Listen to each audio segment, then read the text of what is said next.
अस्सलाम वालेकुम। आज मैं आपको बहुत ही इफ़ेक्टिव इन्फॉर्मेशन के बारे में बताना चाह रहा हूँ, जिसमें हम डिस्कस करेंगे कि हमें पसीना क्यों आता है और पसीना आना हेल्थ की निशानी है, यानी कि हेल्थ के लिए बेहतर है या नहीं है, नॉर्मल हमारा बॉडी टेम्परेचर क्या होता है। और स्पेशली जो वीडियो बनाने का पर्पज़ है कि आपको आजकल जो है वो बहुत ज़्यादा बरसात है, बहुत ज़्यादा लोगों को बुखार हो रहा है, जॉइंट पेन का इशू है लोगों को, और बहुत ज़्यादा वायरल इन्फेक्शन भी हो रहे हैं। तो हमने सोचा कि हम इस पे वीडियो बना देते हैं, जिस तरह मैंने अपनी हेल्थ को इम्प्रूव किया, मुझे बुखार या मुझे वायरल इन्फेक्शन नहीं हुआ, ताकि आप भी इसको इम्प्रूव करें। तो आप इसको वीडियो को लास्ट तक ज़रूर देखिएगा, और अगर आप चैनल पे नए हैं तो चैनल को सब्सक्राइब कर लें। I am just starting right now.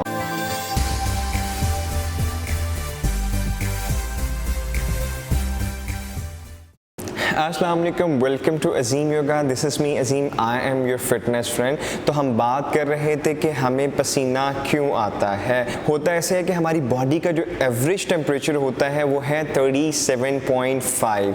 जैसे ही गर्मी की वजह से, जैसे बरसात है, जैसे ही हमारी बॉडी का टेम्परेचर ज़्यादा होता है तो हमारा माइंड हमारी बॉडी को सिग्नल देता है। हमारी बॉडी में 30 लाख जो है वो स्वेटिंग ग्लैंड्स होते हैं, उनको बॉडी में स्वेट को जो है वो जनरेट करें। जैसे ही आपको पसीना बहुत ज़्यादा आता है, उसके बाद इवेपोरेट होता है, तो आपकी बॉडी के टेम्परेचर जो है न्यूट्रलाइज हो जाता है। यानी कि कहने का मतलब ये है कि पसीना आना एक तो हेल्थ की निशानी है, और हमारे लिए बहुत ज़्यादा ब्लेसिंग है कि हमारे लिए ये बॉडी को न्यूट्रलाइज करता है, टेम्परेचर को ठीक कर देता है, बैलेंस कर देता है।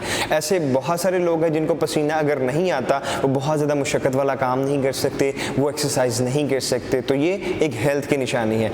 अब हम आते हैं कि बरसात में बहुत सारे लोगों को जो है बुखार क्यों होता है, उनको जॉइंट पेन क्यों होती है, या वायरल इन्फेक्शन क्यों होता है।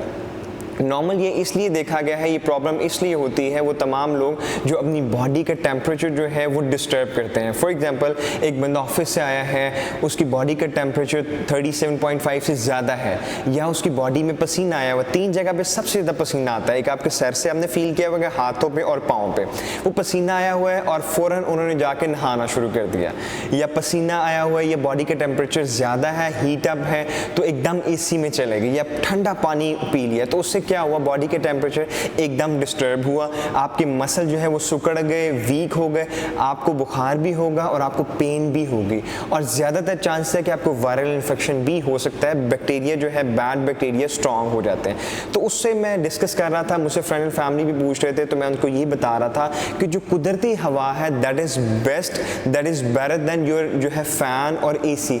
जब आप आते हैं, आप कोशिश करेंगे शाम का टाइम में थोड़ी सी खुली हवा में चले जाएं, छत पे चले जाएं, थोड़ा देर चहलकदमी करें 5-10 मिनट में। जब आपकी बॉडी में पसीना खुश्क हो जाए, उसके बाद आप आके नहा सकते हैं। उसके बाद आप आके एक नॉर्मल रूम टेम्परेचर का पानी भी पी सकते हैं।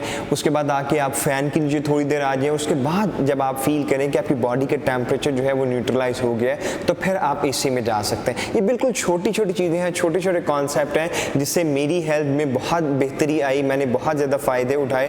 आप भी इनको परफॉर्म करेंगे तो आप भी फील करेंगे, you will get very improved. मेरे टीचर मुझे कहते हैं, जो मौसमों के साथ लड़ना सीख लेता है, चलना सीख लेता है, उसको कभी भी वायरल इन्फेक्शन और कभी भी बुखार नहीं होता। तो I am sure that you found that video very fruitful. आप अपने फ्रेंड एंड फैमिली को ज़रूर शेयर कीजिएगा, ताकि वो भी अपनी हेल्थ को इम्प्रूव कर सकें। अगर आपको वीडियो पसंद आई हो तो इसे लाइक कर दें, और अगर आप चैनल पर नए हैं तो चैनल को सब्सक्राइब कर दें। अपना बहुत सारा ख्याल रखिएगा। वीडियो देखने का बहुत शुक्रिया। अल्लाह हाफ़िज़।